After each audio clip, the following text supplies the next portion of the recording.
Increase in owner-surrendered pets puts strain on rescues, animal care services.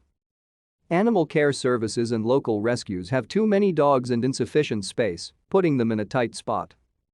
Julianne Marchbanks, founder and president of God's Dogs Rescue, said, "We are maxed out. We're just seeing needs like we've never seen before," said Debbie Davis, the director of operations for the rescue.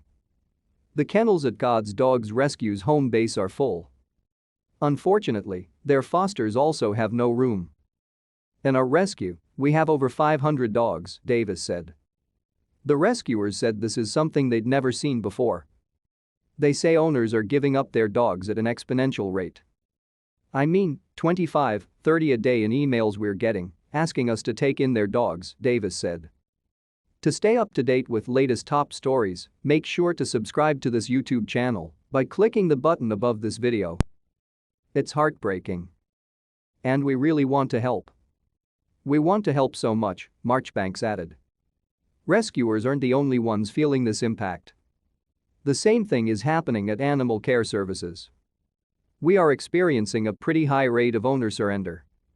Requests typically were booked out about a month, and now we're booked out 3 and 4 months, said Bethany Colonies, Chief Operation Officer for ACS.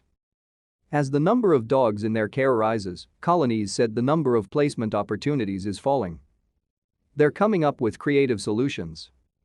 Trying to get people to hold on to their animals, solving their problems so that they're not having to owner surrender, asking citizens who find strays to hold on to them, try and find the owners, Colonies said.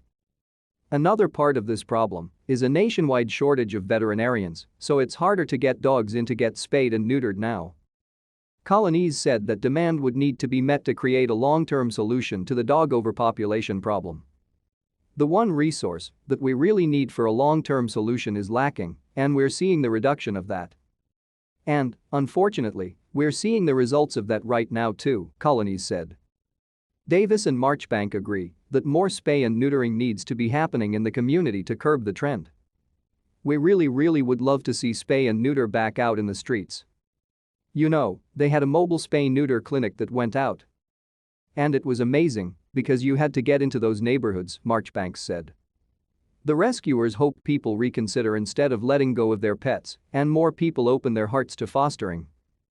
If rescues across the city could get more fosters to help bring the animals in, loving them in their homes while we're getting them ready for being to be adopted, that would help dramatically, Davis said. ACS also conducted an extensive survey across the community, asking people what they thought. There was a lot of conversation about access to resources. They recognized that solving the long-term problems, whether it's free-roaming animals, whether it's backyard breeders, was about access to education and access to resources, Colonies said. The results are still being collected, and in a few months, ACS will be ready to make a recommendation. Meanwhile, a group of local rescues is putting on a private town hall with several elected officials Sunday, May 1, at 2 p.m. at Braun Hall to discuss how to solve this problem.